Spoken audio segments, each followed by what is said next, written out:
रिया तो पारवर महकै तो पारवर महकई हो बहिनी परवर बास सुबास कौशल्या रानी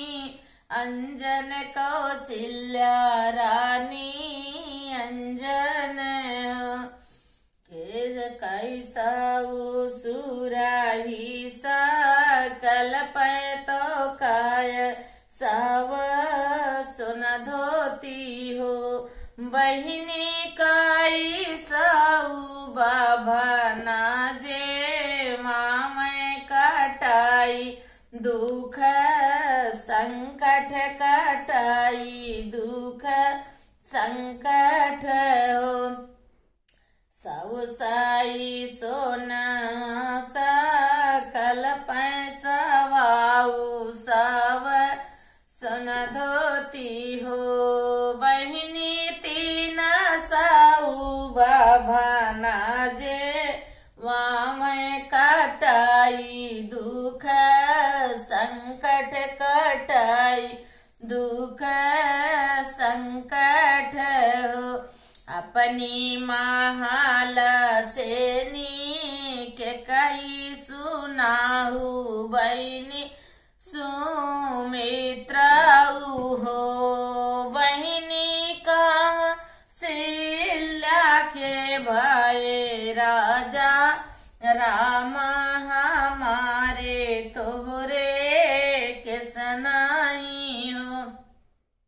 अपनी महाल से सुमित्रा बोले सुना रानी के कैया हो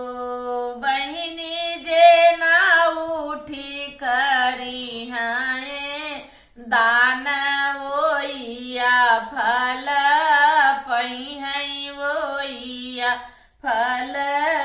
पई है हो अपनी महाल से के कई बोले सुना बहिनी सुमित्रा हो बहिनी अपना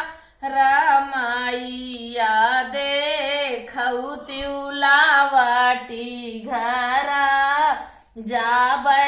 जाबैलावाटी घरा जबई हो अपनी महाल से कौशल्या रानी सुना बहिनी सुमित्रा हो बहिनी बारहे दीना कै रामा हुई है महलिया देखी जायु महलिया देखी जायु हो